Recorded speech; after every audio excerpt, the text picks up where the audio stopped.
dans les studios du Figaro. Pensez-vous qu'Emmanuel Macron pourra convaincre Donald Trump d'inclure les Européens dans les discussions sur l'Ukraine? C'est la question du jour, c'est la question du week-end sur le site du Figaro. Vous pouvez y répondre, vous allez y répondre. En tout cas, on posera la question à l'ambassadeur de Pologne en France. Il est l'invité de Point de vue dans une demi-heure. L'autre événement, c'est le salon de l'agriculture. La chère l'égérie Houppette vient d'y faire son entrée. En attendant Emmanuel Macron ce samedi, nous aurons en plateau Véronique Le Floch, celle qui fait trembler les élites agricoles. Son syndicat, la coordination rurale, a fait une percée très remarquée en janvier dernier lors des élections aux chambres d'agriculture. Et puis on va revenir aussi sur l'affaire Betaram. François Bayrou s'est encore exprimé sur la question ce vendredi. Comment l'enseignement catholique, lui, a réagi, peut réagir. Philippe Delorme est son patron. Il est le premier invité de Point de vue.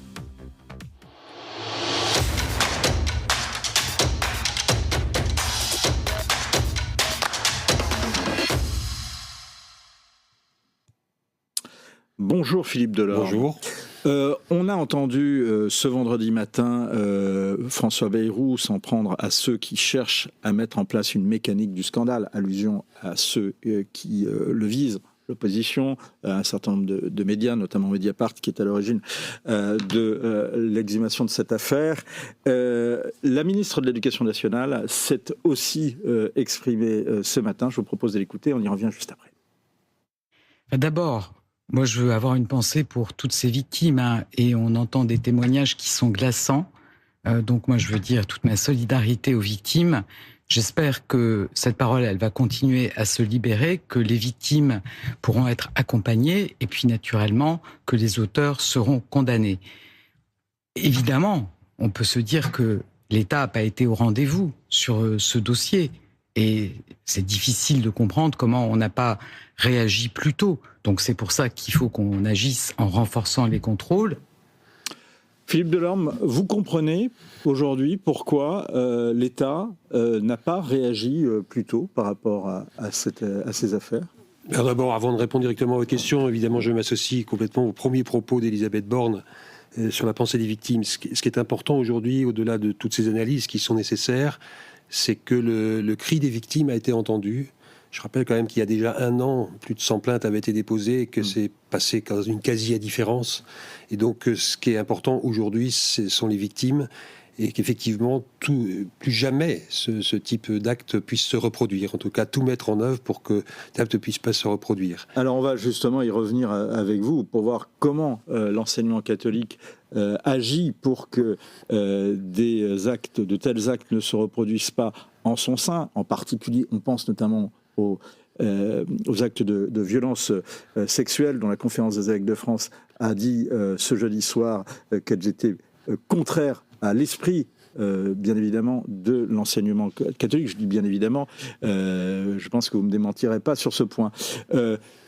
Juste sur l'enquête, 3 personnes ont été gardées à vue, une a été libérée un peu plus tôt, pourtant c'est elle qui est poursuivie pour les faits, enfin en tous les cas accusée des faits à présent parmi les plus graves, des faits de violence sexuelle et de viol, et puis deux autres personnes, des surveillants, alors celle qui a été relâchée plus tôt, c'est à cause de son âge, qui est 95 ans, et puis 2 autres qui ont été gardées à vue jusqu'à ce jeudi soir. 132 plaintes ont été déposées. Alain Esquer, qui est l'animateur du collectif des victimes, pense qu'il y en a quelques-unes qui peuvent échapper à la prescription. Est-ce que vous le souhaitez ? Non, parce qu'il faut que justice soit rendue, il faut que la vérité soit établie. Non, je veux dire, pardon, quelques-unes peuvent ne pas être, peuvent échapper à la prescription, oui, donc ne sont pas prescrites. Donc, est-ce que vous souhaitez que ces affaires aillent jusqu'au bout ? Bien sûr. Il faut aller au bout de la vérité, parce que les victimes ont le droit à cette vérité, et il faut que la justice soit rendue. Après, c'est à la justice de dire si c'est prescrit ou pas, mais vous savez que dans les cas d'agression sexuelle et d'abus sexuels, l'Église a mis en place, tant au niveau des congrégations que de la Conférence des évêques de France, des dispositifs pour accueillir, reconnaître la culpabilité, voilà, la responsabilité des auteurs et indemniser éventuellement certaines victimes au-delà de la prescription. Donc l'Église, l'enseignement catholique ne laisseront pas tomber ces victimes. Elles ne les laisseront pas tomber, ces victimes. Pourtant, il a fallu quand même des années pour que leurs plaintes et leurs cris soient entendus. Et encore fallait-il que le Christ soit présent, c'est-à-dire c'est toujours le drame dans ces affaires-là, et on l'a bien vu à travers la commission Sauvé, le rapport Sauvé, ou même dans d'autres domaines artistiques, sportifs, etc. Il faut parfois attendre des années, et des dizaines d'années, pour qu'une parole se libère et libère l'ensemble des paroles. C'est sur ce point-là qu'il faut vraiment lutter pour que la parole soit vraiment libérée. Est-ce que vous avez été surpris quand vous avez pris connaissance de cette affaire ? On est toujours effrayé, c'est surpris, je ne sais pas, je ne connaissais pas cet établissement, mais on est effaré, on est interloqué, on se dit c'est pas possible que dans une institution scolaire, et encore plus dans une institution qui porte comme message l'évangile du Christ, on puisse en prendre de telle façon à des enfants. Est-ce que ça correspond pas aussi à un changement de regard de la société, à une prise de conscience ? Là, les faits, ces 132 plaintes portent sur une période allant de 1957 aux années 90 et même au début des années 2000. Est-ce qu'avant, on n'avait pas tendance à dire oui, mais c'est sur des longues périodes, les chiffres sont impressionnants, mais il faut voir sur combien d'années ça s'étend. Est-ce qu'on n'a pas eu une tendance quand même jusqu'à présent, alors bien sûr on en reparle depuis qu'il y a eu la SIAZ, depuis qu'il y a eu toute la révélation de tous ces scandales, mais est-ce qu'il n'y a pas eu une tendance qui a consisté à relativiser ? Si. Et surtout il y avait une tendance qui était encore plus néfaste, c'est celle de vouloir protéger une institution avant de vouloir protéger une personne. Et je crois qu'aujourd'hui, ce temps est définitivement révolu. On doit toujours chercher à protéger la personne avant de protéger l'institution, même l'enseignement catholique. Même dans l'enseignement catholique, oui, même dans l'enseignement catholique. C'est quelque chose qui n'est plus acceptable. S'il y a des erreurs, s'il y a des fautes, il faut les assumer, mais on doit toujours protéger la personne. Mais ce qu'on a du mal à comprendre, Philippe Delorme, c'est la question que je pose à des évêques quand je les ai ici, c'est que ces actes, en plus d'être pénalement répréhensibles, sont, j'allais dire, théologiquement scandaleux. Ce qu'on a du mal à comprendre, ce qu'on a du mal à admettre, c'est que les apprenants, quand on prenait conscience, justement, on se disait, on n'était pas effrayé, pardon, je vous parlais religion, mais par le péché que ça représentait. Oui, c'est un drame. C'est un drame, et ça a été bien relevé dans le rapport de Est-ce qu'il y a un problème pénal ? Est-ce qu'il y a eu un problème, effectivement, mais est-ce qu'il n'y a pas eu aussi un problème doctrinal aussi ? Je ne sais pas répondre à cette question directement, mais ce qui est certain, c'est qu'on a dévoyé, en tous les cas, et on voit dans des affaires qui ont été révélées dans l'Église, comme quoi on a pu dévoyer parfois la doctrine au service d'un vice, on le sait. Malheureusement, on a des exemples, et c'est dramatique, et en tous les cas, c'est pas être chrétien. Est-ce que vous nous garantissez que ce genre de choses ne se reproduisent plus aujourd'hui dans les établissements catholiques en France ? Des événements comme ce type de maltraitance, de toute façon, il faut distinguer la maltraitance pédagogique des abus sexuels proprement dit. Sur la maltraitance pédagogique, personne n'accepterait ce qui existait même dans le public à une époque où il y avait vraiment de la maltraitance aussi physique. Je veux dire, les doigts sur les règles, le bonnet d'âne, tout ça, c'était vraiment de la maltraitance qui était acceptée, complètement acceptée par la société, même presque encouragée. Aujourd'hui, heureusement, on a évolué là-dessus. Sur toutes les questions de bientraitance éducative, c'est notre mission, c'est notre rôle, et on s'y emploie depuis 8 ans, donc même avant le rapport de la SIAZ, de mettre en place tous les dispositifs possibles pour garantir cette sécurité pour les enfants. Donc ça, c'est la paire de baffes, j'ose dire, si vous me permettez de passer l'expression. Et effectivement, il y a dans une des 3 gardes à vue une question qui est 2 pour des violences sexuelles et 1 pour des violences physiques.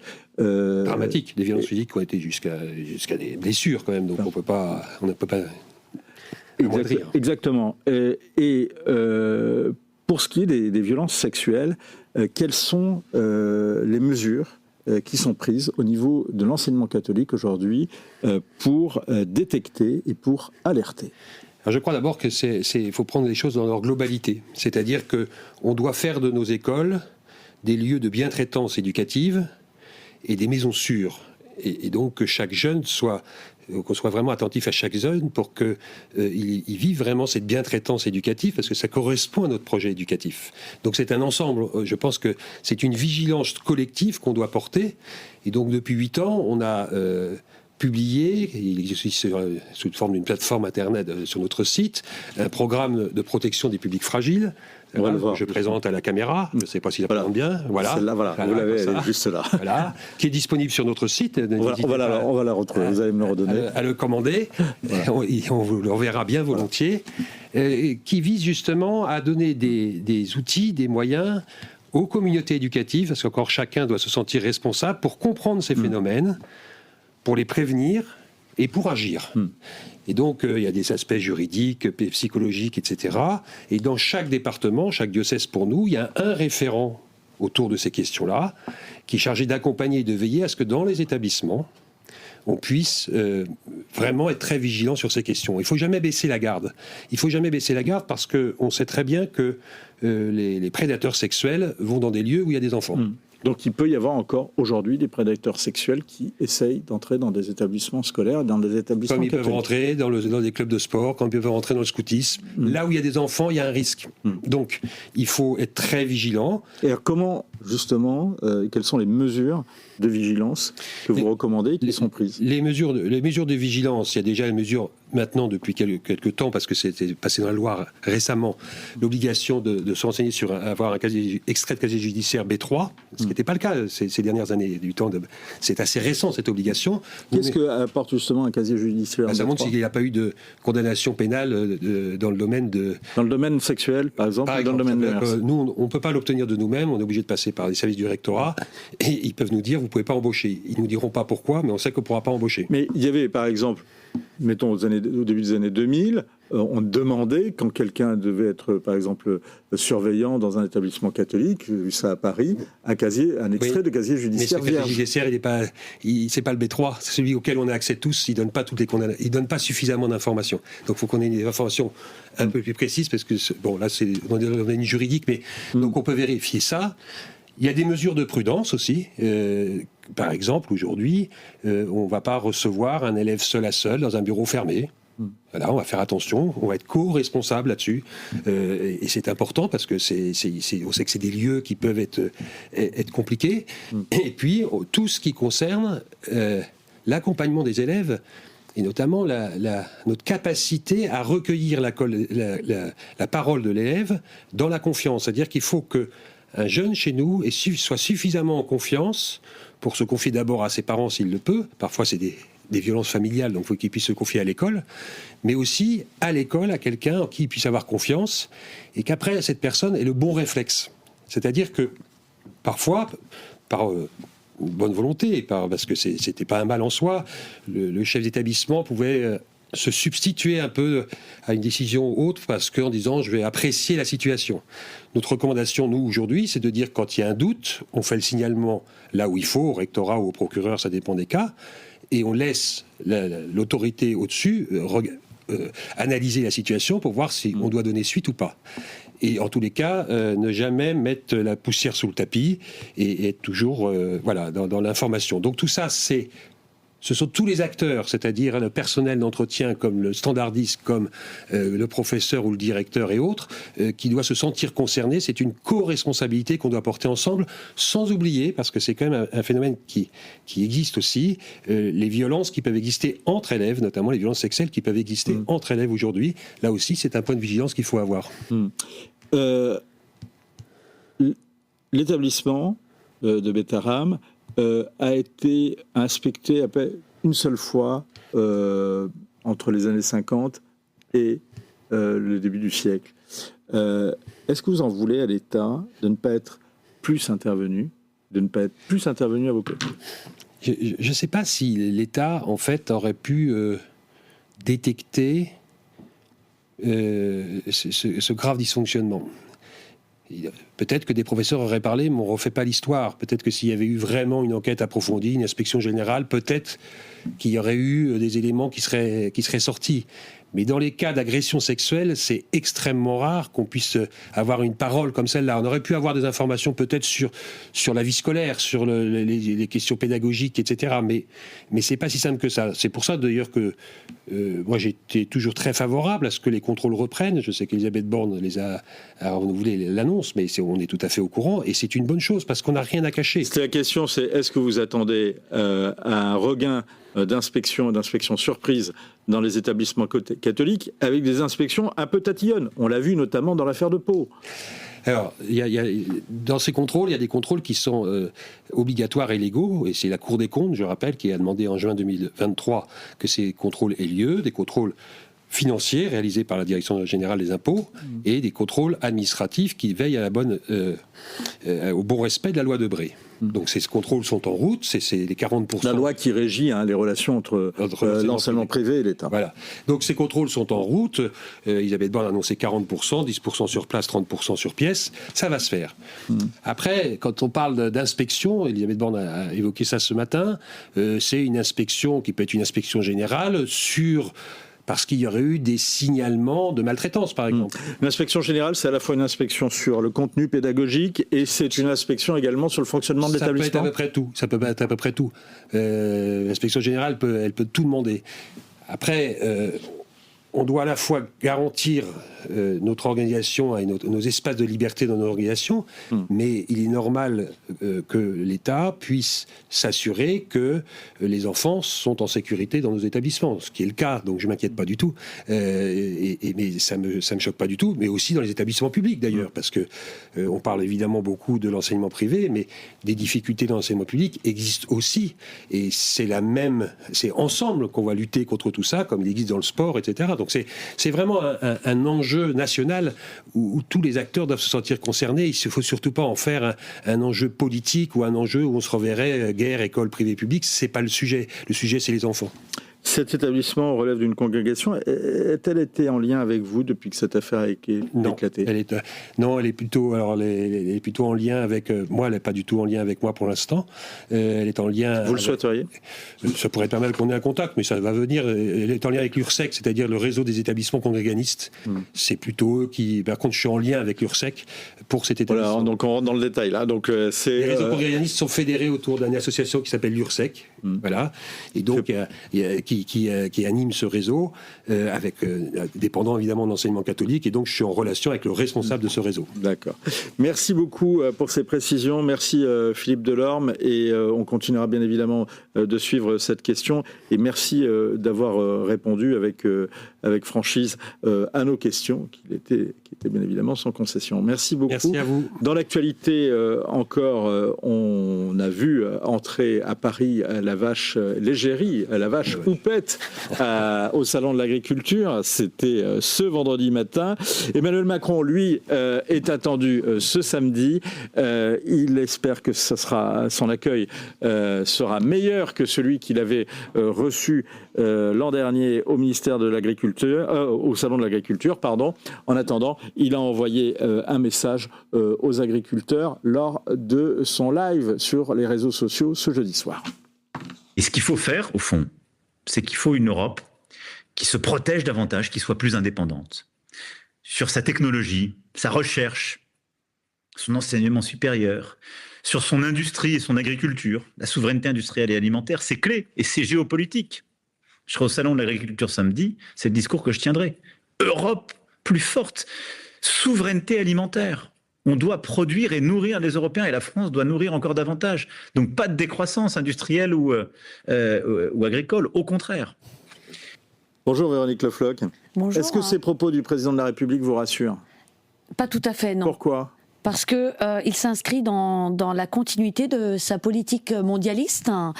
Et justement, quand vous lisez le récent rapport de la Commission européenne, vous avez l'impression de lire un rapport qui aurait pu être coécrit avec la FNSEA.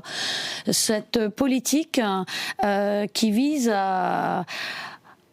à exporter de la production française à pas cher, donc à condamner nos agriculteurs, et d'un autre côté, à continuer à voir entrer sur notre territoire de la production d'ailleurs, et notamment demain beaucoup plus d'Ukraine notamment.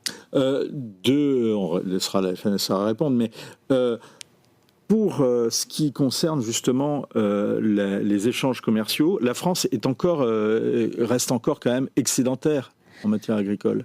Alors la France est excédentaire, mais elle a reculé du deuxième poste où elle était deuxième exportateur mondial. Elle est devenue désormais 5e exportateur.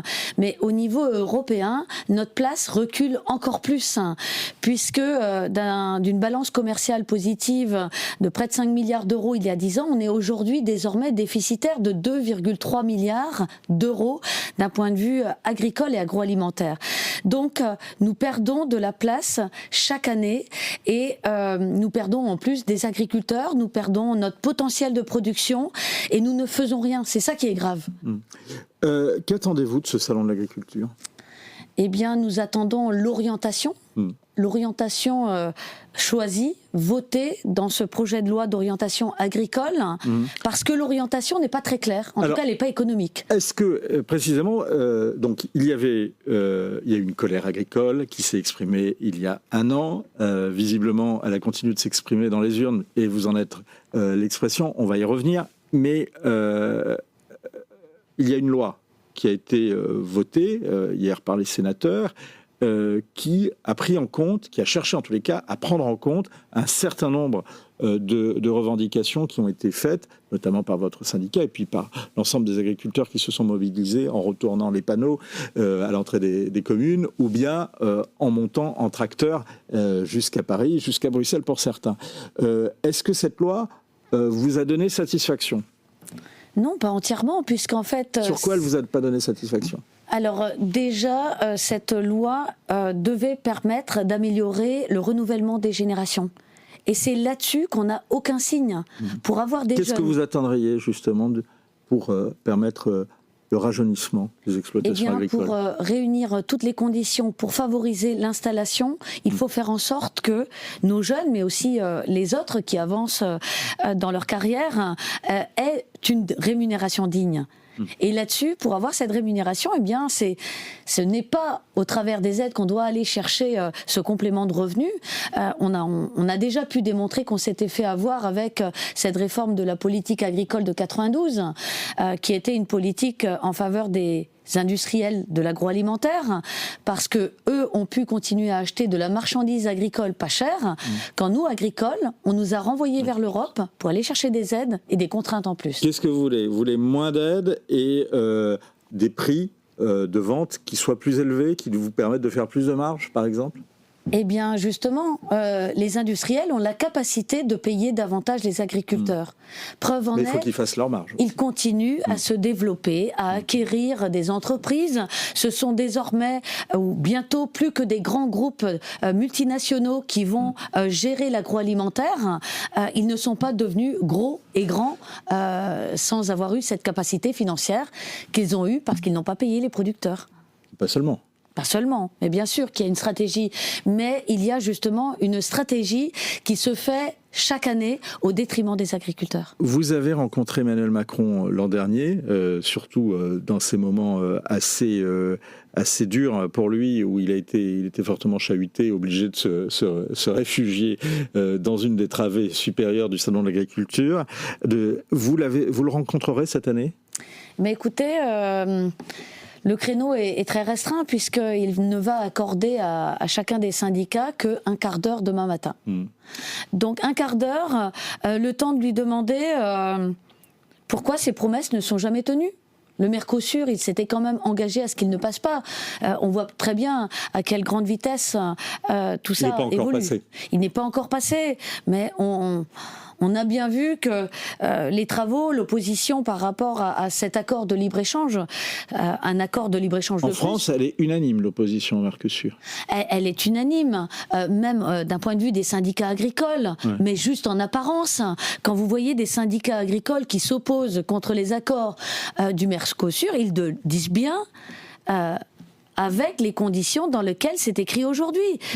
Ils ne sont pas totalement défavorables.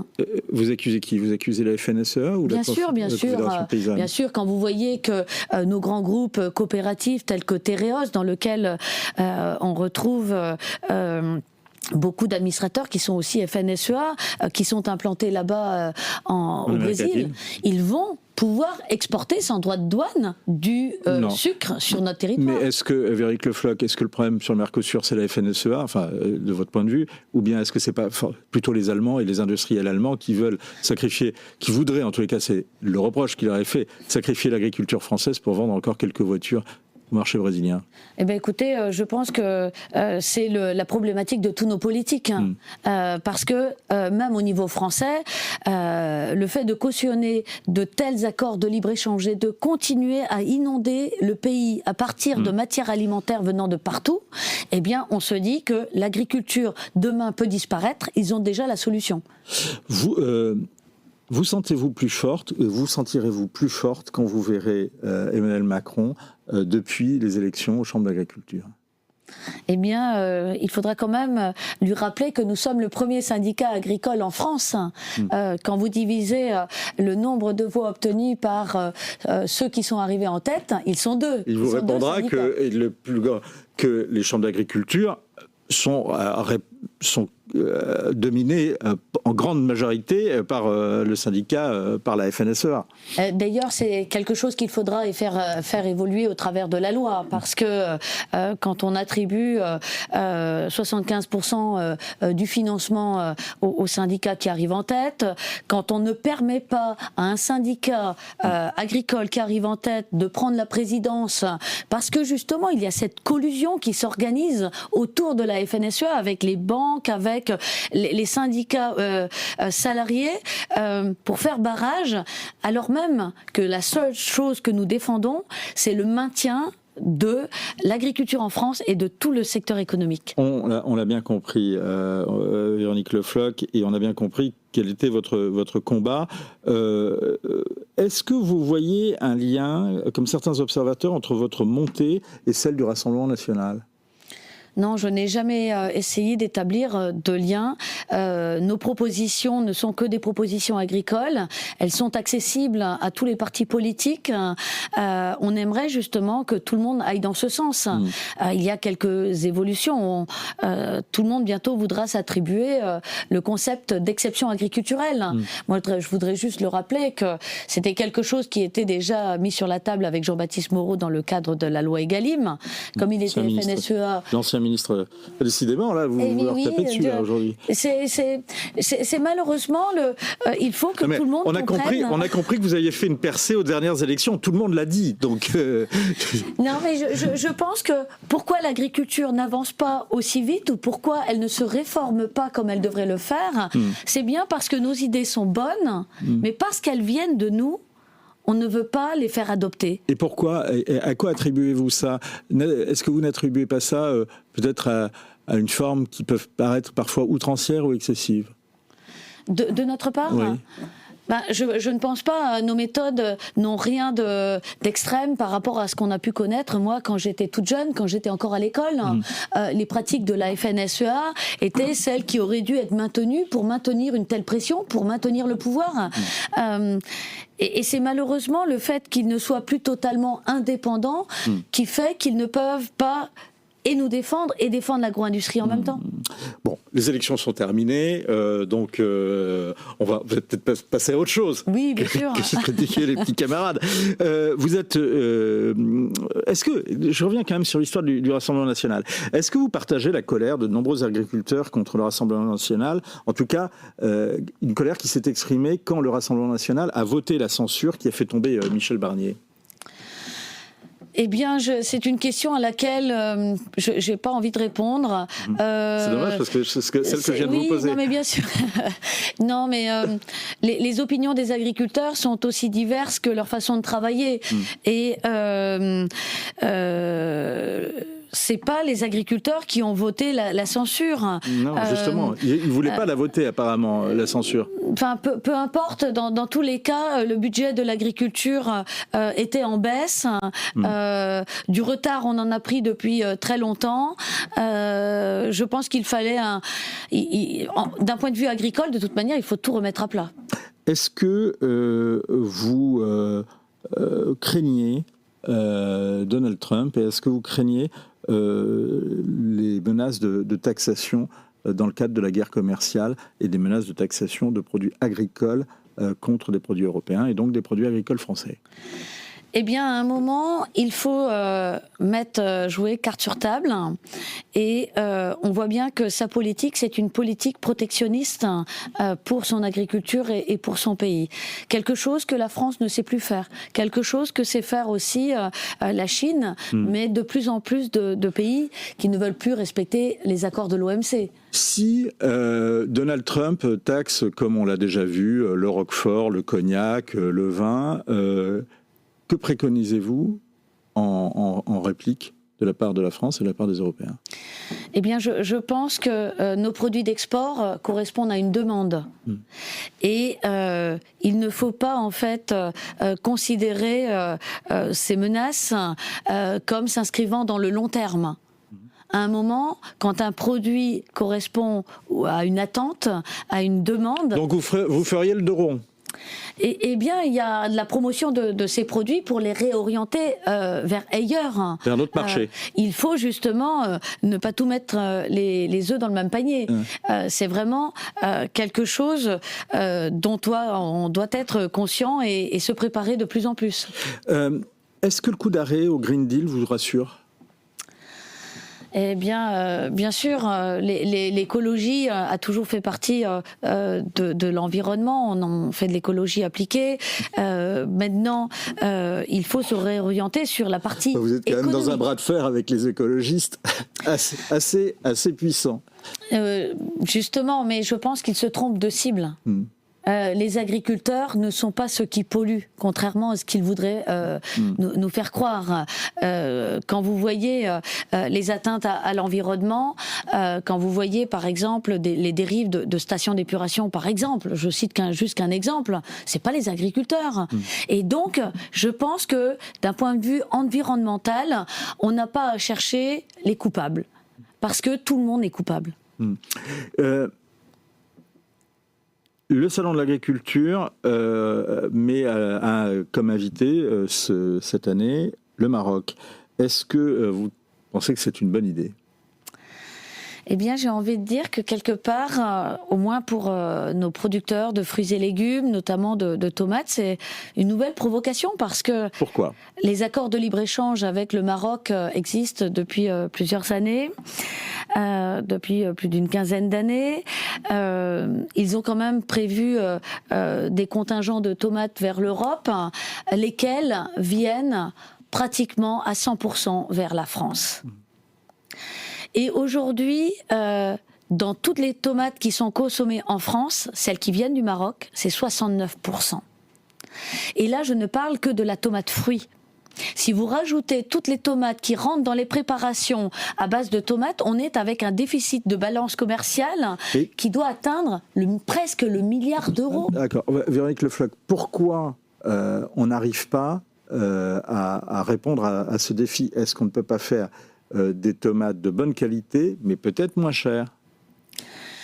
Alors, pour faire du moins cher, il faut agir sur les deux principaux postes de coûts de production, à savoir la main-d'œuvre et qui rentre dans notre coût de production pour les fruits et légumes en général pour un quart, et l'énergie. Et donc l'énergie, nous à la coordination rurale, on demande un bouclier énergétique. Il faut bien faire en sorte que l'énergie reste accessible. Ce serait quoi le bouclier énergétique concrètement ? Eh bien écoutez, étant donné que la consommation d'énergie par le secteur agricole au niveau de la France est que 3%. Donc on pèse peu. Donc cet effort coûterait peu.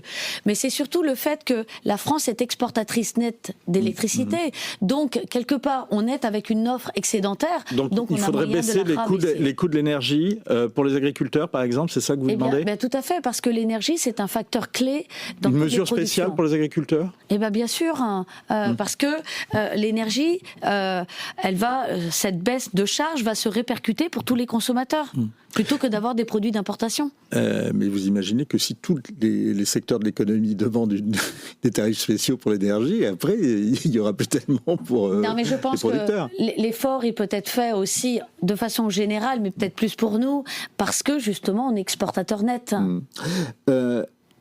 Comment vous comptez enrayer le déclin des exploitations agricoles ? Eh bien, avec de meilleures rémunérations pour les agriculteurs. À l'intérieur des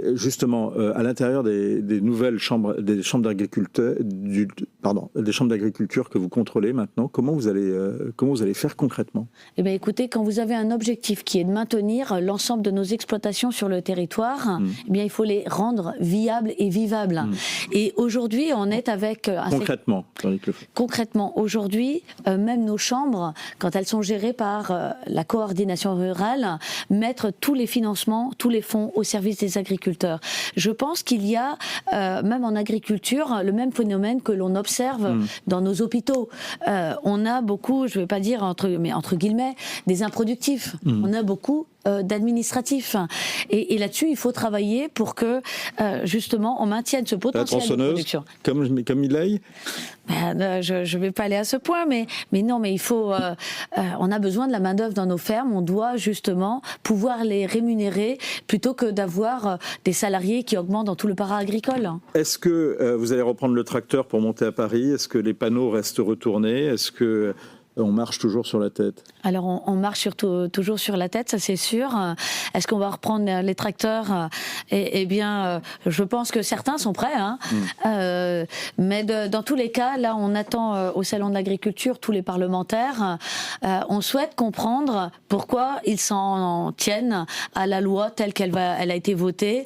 Et parce qu'il faut aller beaucoup plus loin et beaucoup plus vite. Merci beaucoup, Véronique Le Floch. Et on va continuer de suivre ça. Je signale votre livre, le dernier livre qui porte votre signature avec Michel Onfray. C'est un échange de lettres avec le philosophe Entendez-vous dans nos campagnes, et c'est aux éditions du Plénitre. Merci beaucoup d'avoir été avec nous.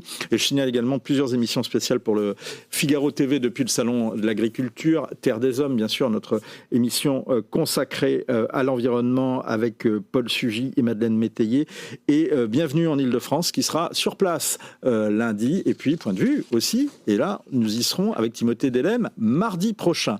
Merci beaucoup. On parlait d'Emmanuel Macron, il s'est donc longuement exprimé sur les réseaux sociaux ce jeudi soir.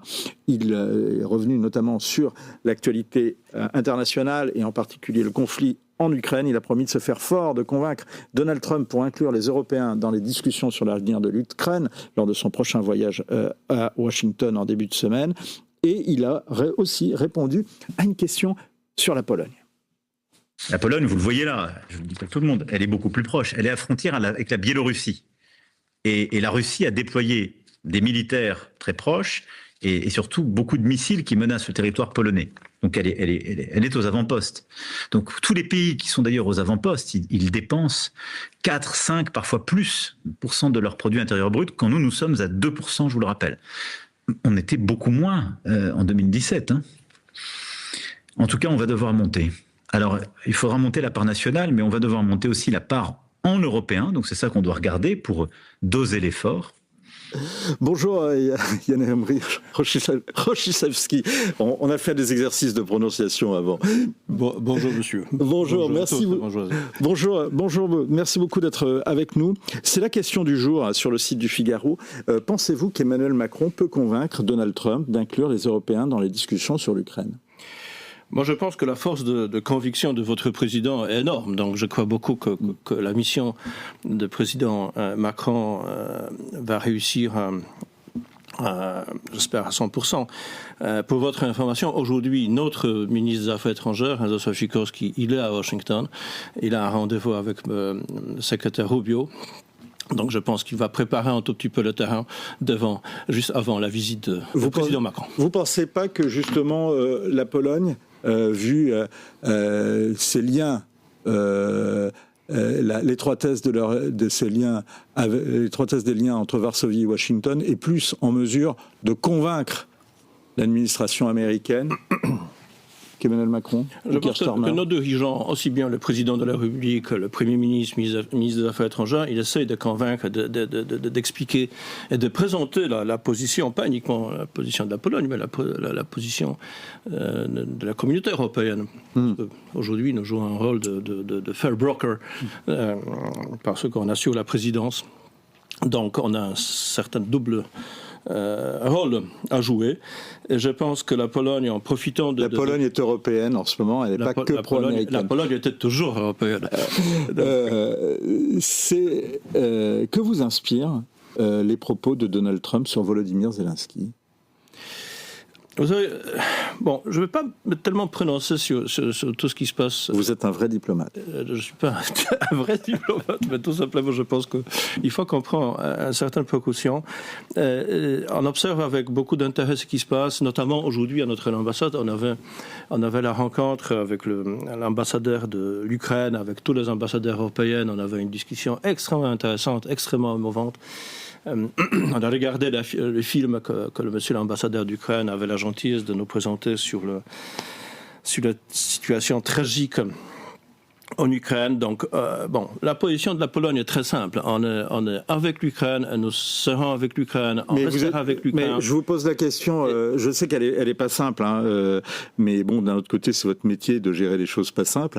Vous êtes très proche, vous êtes en réalité écartelé entre votre proximité avec l'Ukraine et votre proximité avec les États-Unis.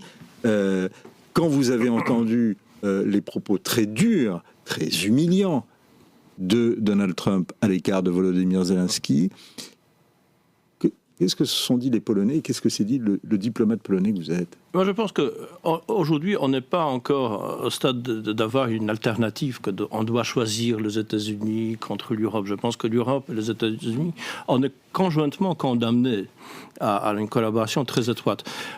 Malgré tous les propos que nous entendons ensemble... C'est ce que pense Emmanuel Macron, mais apparemment, ce n'est pas ce que pense Donald Trump. Vous savez, il y a une expression française, urgence d'attendre. Donc, je pense que connaissant un tout petit peu président Macron, connaissant sa forte personnalité et côté intellectuel, je suis persuadé qu'avec d'autres représentants européens, on arrivera de convaincre les Américains de quoi s'agit-il la guerre en Ukraine et de certaines idées préconçues qu'ils pouvaient l'avoir et la partie de l'administration américaine peut l'avoir. Quelles sont les idées préconçues que l'administration américaine peut avoir ? Ce sont des propos que nous pouvons entendre. Quel genre de propos ? Dans le dernier jour, concernant la provocation de la guerre, la conduite de la guerre, le rôle de M. Zelensky, etc.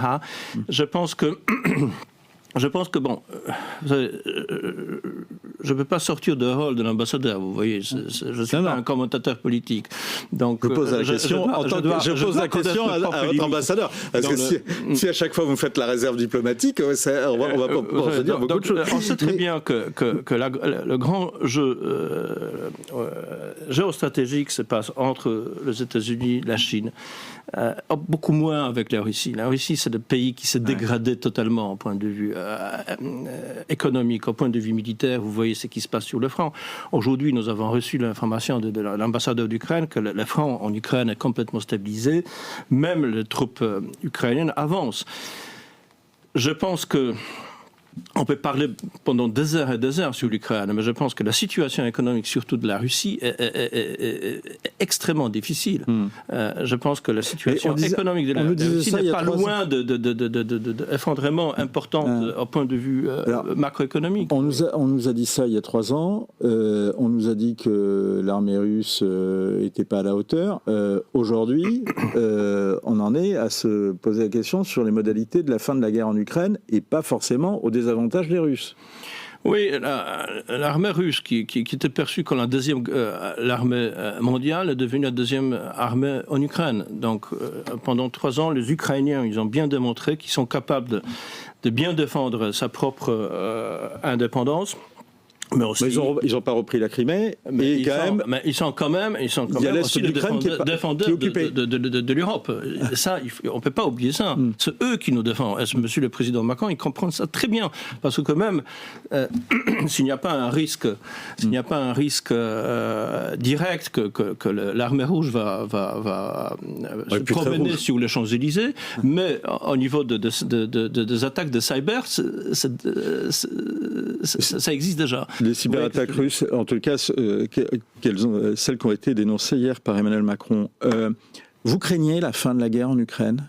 Pardon ? Vous craignez la fin de la guerre en Ukraine ? Vous savez que la Pologne, je pense que toute l'Europe, parce qu'on se prononce aussi des Européens, je pense que la seule chose que nous souhaitons avoir, c'est la paix. Mais la paix doit être juste. On ne peut pas condamner les Ukrainiens. Vous croyez à une paix juste ? Vous savez, vous avez dit au début que le diplomate s'occupe de choses qui sont difficiles. Je peux dire que le gentleman s'occupe de choses qui sont infaisables. Donc, on est là ici, on est tous là, aussi bien les journalistes, les diplomates, les militaires. On doit assurer certains principes de fonctionnement de la communauté internationale. Si uniquement la force simple, nude, si je peux dire comme ça, va décider uniquement de la situation géopolitique en Europe, je pense que ce n'est pas la situation qu'on souhaite avoir. Avez-vous plus confiance dans les Américains que dans vos voisins américains pour assurer la défense de l'Europe et la défense de la Pologne ? Vous savez, nous croyons beaucoup au pacte OTAN. L'OTAN marche depuis sa création.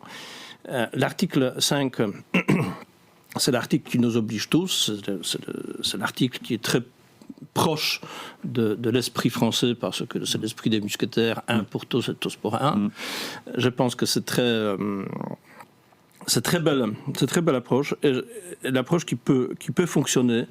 Et jusqu'à aujourd'hui, l'OTAN a donné de preuves que c'est le seul pacte qui marche. Et sinon, on n'avait pas d'OTAN, je pense que nouvelle configuration devait être extrêmement difficile. Ça n'exclut pas que nous, comme Européens, nous devons renforcer votre défense ? Notre défense. Notre défense. Notre défense, vous savez que la Pologne, aujourd'hui, c'est le pays qui dépasse plus que 4% des PIB pour la défense. On peut dire le leader, pas uniquement européen, mais mondial, parce que nous voyons le danger exact qui est confronté juste à notre frontière. Et aujourd'hui, l'armée polonaise, qui doit être dopée par ce genre de financement, protège pas uniquement la frontière polonaise, mais la frontière européenne et les frontières de l'OTAN. Vous êtes le bon élève en matière de budget de défense, effectivement, plus de 5%. On n'est pas encore arrivé on est 4,6. 4,6%. Les normes OTAN, ça a été longtemps 2%, mais on est en train de monter. À 3%. À 3%. Je pense que ce sont les derniers constats, notamment de cette fameuse réunion à Paris. La réunion de Paris. Effectivement, la Pologne n'a pas attendu. Dans son intervention, justement, sur les réseaux sociaux, Emmanuel Macron a abordé la question de l'armement des Européens et a lancé cet appel. On l'écoute, on y revient juste après. Mon objectif, c'est que dans les prochaines semaines, on décide d'un financement européen commun, massif, pour acheter et produire beaucoup plus. Et je dis bien acheter et produire. Parce que si on achète plus, mais qu'on achète américain uniquement, ce qui est souvent le réflexe de beaucoup de pays d'Europe, en vérité, on n'accroît pas notre autonomie. Donc ça, ce que l'Europe doit nous apporter, au fond, c'est ce qu'on appelle une base industrielle et technologique de défense européenne. C'est ça ce pourquoi on se bat.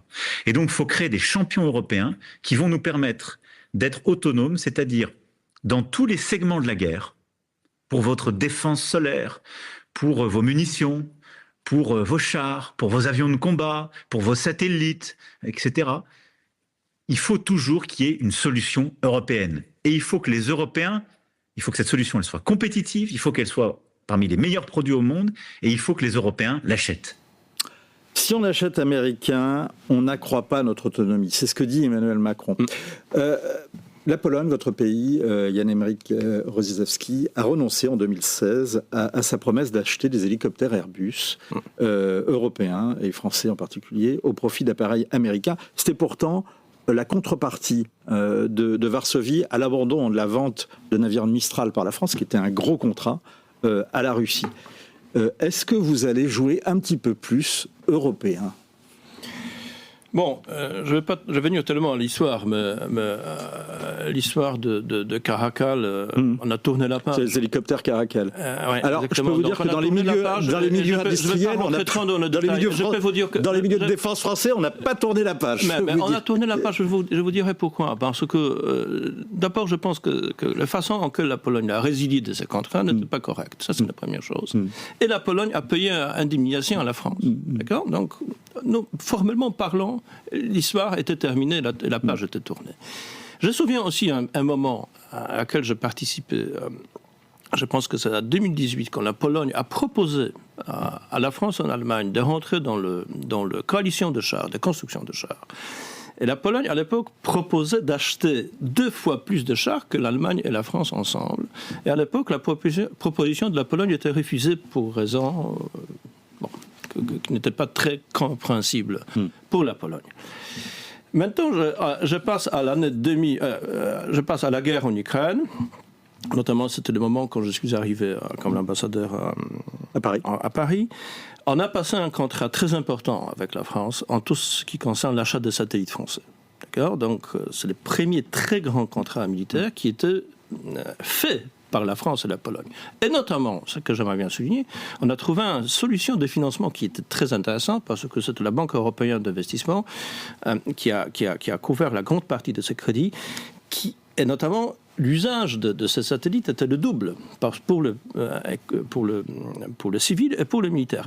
Et je pense qu'aujourd'hui, tout ce qui se passe au niveau de rapprochement entre la Pologne et la France a commencé par le space. C'est très intéressant et c'est très promoteur. Et maintenant, si vous permettez, je termine la phrase. Beaucoup de gens nous approchent que nous achetons le matériel américain ou sud-coréen même, les fameux chars K2. Mais n'oubliez pas que la grande partie des chars K2, tout ce qui concerne l'optoélectronique, est fait par Safran. La Safran, si je me souviens bien, c'est la société française, n'est-ce pas ? Et vous maîtrisez très bien le dossier. Donc, je peux vous citer beaucoup d'autres choses qui sont extrêmement encourageantes, qui signifient tout simplement que la Pologne est un bon élève européen. Et si vous permettez de commenter uniquement par une phrase, tout ce que disait Monsieur le Président, absolument, on est en même longueur d'onde. Bien sûr, on souhaite que l'Europe devient un continent fort avec les usines de production d'armement, avec des secteurs militaires qui sera imbattable par les autres. Mais pour l'instant, malheureusement, ce n'est pas le cas, comme vous savez très bien. Est-ce qu'il est question toujours de faire un fort Trump en Pologne ? Vous savez, c'est quelque chose de symbolique. Donc si on trouve que vraiment il faut construire, ou nommer, je ne sais pas, une institution militaire par Fort Trump, je pense que bon, vous savez que pour l'instant ça restait toujours dans les idées pendant la première présidence de Trump. La première présidence de Trump, à part de toutes les remarques qu'on peut faire, mais au niveau militaire, au niveau de la compréhension des dangers russes à l'époque, c'était une très bonne présidence. Est-ce que vous ne craignez pas qu'il se soit retourné ? Vous savez que moi, je crois beaucoup à l'Alliance euro-atlantique. Vous savez que les États-Unis, c'est les meilleures start-up que Français ont créées il y a 250 ans. Et notamment, nos officiers d'époque, les Polonais, ils ont participé à cette création. Donc je pense qu'on ne peut pas abandonner notre enfant comme ça. Il y a une vraie tradition française aussi de soutien aux indépendances. Exactement. Est-ce que vous êtes favorable à un envoi de troupes au sol en Ukraine ? Vous savez, aujourd'hui, la réponse de Pologne est non. J'explique pourquoi. Parce que la Pologne, aujourd'hui, préserve la frontière avec la Russie, avec la Biélorussie, avec toutes les attaques hybrides qui se passent sur la base journalière, et nos forces armées sont engagées de sécuriser la frontière avec les pays qui sont ennemis de la communauté européenne et de l'OTAN. Aussi, on protège la frontière avec l'Ukraine en gérant le plus grand hub logistique qui se trouve à Rzeszów, où 95% du matériel d'OTAN européenne passe par cette trappe-là. Rapidement, Jan-Henryk Rosiewski, l'ennemi pour Varsovie, aujourd'hui, il est plus à l'est ou il est plus au sud ? Est-ce que c'est plus Moscou que le djihadisme ? Vous savez que vous avez moins de 10 secondes. Ennemi, c'est le pays qui nous attaque. Aujourd'hui, la Pologne est attaquée frontalement par le russe, soit en façon directe, soit en façon surtout indirecte par la Biélorussie. Merci. Et nous devons défendre notre frontière et l'Europe sur la frontière polonaise, sur la rivière Bug. Merci beaucoup Jan-Henryk Rosyzewski. Pardon pour la prononciation, mais vous reviendrez. Vous reviendrez et on essaiera de progresser. Merci beaucoup, merci d'avoir répondu à nos questions. Je rappelle la question du Figaro. Pensez-vous qu'Emmanuel Macron peut convaincre Donald Trump d'inclure les Européens dans les discussions sur l'Ukraine ? Pour l'instant, les internautes sont moins convaincus, mais le vote continue. Merci beaucoup de nous avoir suivis. On se retrouve dès lundi pour un nouveau numéro de Point de vue.